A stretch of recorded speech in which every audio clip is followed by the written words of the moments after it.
स्नेहा का सपना था कि उसे कोई बहुत ज्यादा समझदार और स्मार्ट पढ़ा लिखा लड़का मिले, लेकिन कहते हैं ना, जो भाग्य में होता है होता वही है। देख, मैं साफ कह रही हूँ, लड़की के बाप के पास भर भर के पैसा है। अरे एक बार लड़की ने तुझे पसंद कर लिया तो समझ के पैसे की तो नदियां भर जाएंगी, लेकिन फिर भी तेरी प्यास नहीं बुझेगी बेटा। अरे माँ, फ्रिज में मैंने 2 बोतल पानी की रखी है, और कैसे प्यास बुझेगी। अरे 5वीं फेल, मैं बात कर रही हूँ पैसों की प्यास की। तू गवाह नहीं समझेगा इस बात को। बस तुझसे लोगों की नौकरी करवा लो।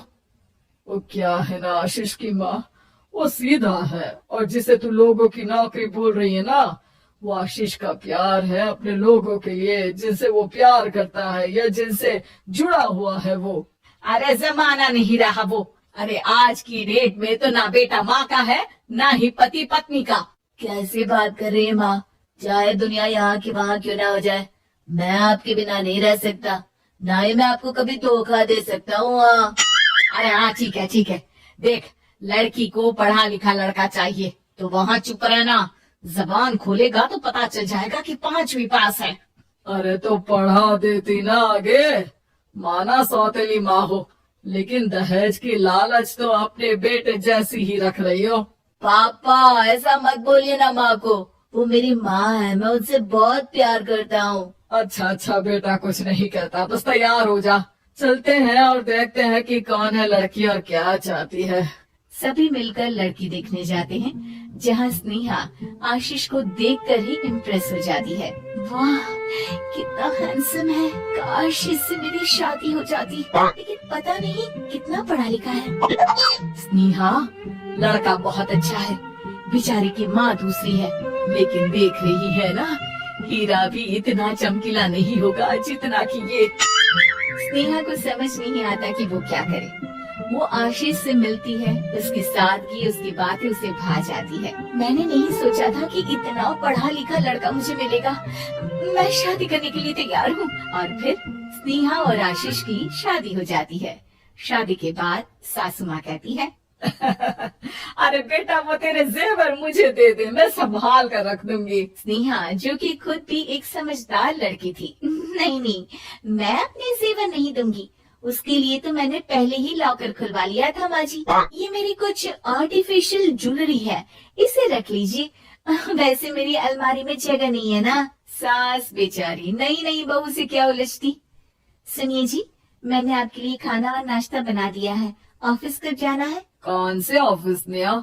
मैं तो घर का सारा काम करता हूँ। हाँ? क्या बात कर रहे हैं, इतना पढ़ लिख कर आप घर का काम क्यों करते हैं? कितना पढ़ लिख कर? मैंने तो सिर्फ 5वीं तक पढ़ाई की है। तभी वहाँ सास आ जाती है। अरे 5वीं तक भी पढ़ लिया तो समझो मेरी कृपा से, वरना तो जो इसके लक्षण थे ना, क्या बताना। अच्छा आशीष, जरा बाहर जा और भाग कर टूथपेस्ट लेकर आ, सुबह से मंजन नहीं किया। और हाँ, फिर जाकर दुकान की सफाई कर देना, तेरा छोटा भाई दुकान पर जाने को तैयार हो रहा है। स्नेहा ये सब सुनकर हैरान रह जाती है। वो सोचती है कि आखिर उससे क्या गलती हो गई जो उसके साथ ऐसा हुआ। आशीष स्नेहा के पास जाता है। सुनो, तुमको तो मैंने पहली मुलाकात में ही बताया था कि। स्नेहा आशीष की बात ही नहीं सुनना चाहती है, वो जोर से चिल्लाती है, चुप रहो बिल्कुल, गंवार कहीं के।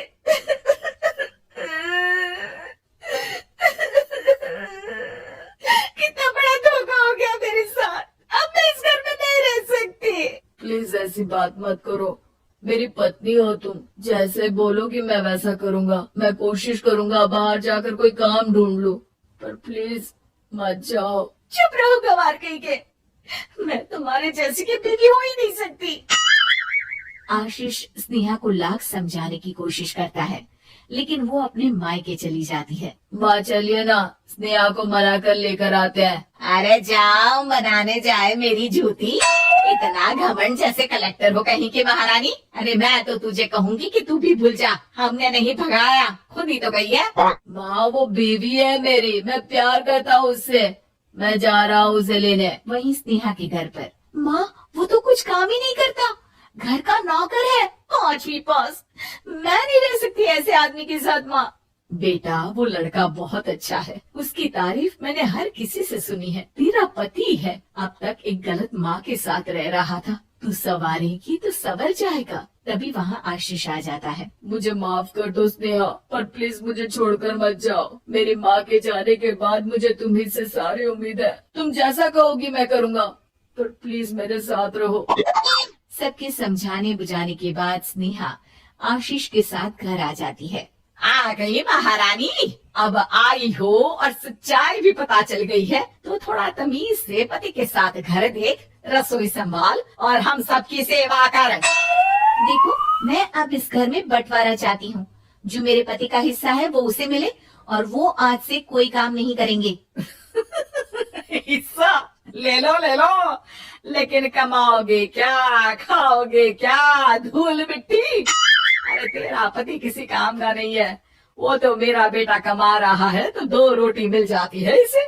तभी वहाँ स्नेहा के ससुर आ जाते हैं। मैंने एक बंद फैक्ट्री को पहले ही आशीष के नाम कर दिया है और घर के 2 तल्ले में 1 तल्ला ले लो। मैं तो आशीष के पास रहूंगा, वकील थोड़ी देर में आता ही होगा। अरे जाओ जाओ, 2 दिन में भूख से तड़प कर सब वापस आ जाओगे। बढ़िया आई बहू बेटे वाली। फिर क्या था, स्नेहा आशीष के साथ मिलकर बंद फैक्ट्री को खोलती है और मन लगाकर काम करती है। दोनों की मेहनत रंग लाती है और आशीष अपनी मेहनत से एक सफल बिजनेसमैन बन जाता है। लेकिन एक दिन, अरे बहू बेटा आशीष, मुझे माफ कर दो, मैं भी अब तुम लोगों के साथ रहना चाहती हूँ। इस कमबख्त ने तो दुकान का बेड़ा गर्क कर दिया। वो तो आशीष था जो सारा दुकान का काम संभालता था। बेटा हमारे पास तो खाने को भी नहीं बचा। माँ जी, इसे कर्म के फल कहते हैं। खैर, खाना है तो आपको और आपके बेटे को काम करना पड़ेगा, समझी? हे भगवान, अब ये दिन आ गए हैं कि बहू के साथ रहने के लिए मुझे काम करना पड़ेगा। बेटा आशीष, तू ही समझाना अपनी बीवी को। पता है ना मैंने तुझे कितने प्यार से पाला है। हाँ माँ, वो तो ऐसे ही बोल रही है आपको। अरे घर में काम काज के लिए बहुत सारे नौकर चाकर है, आप आराम से रहिए माँ।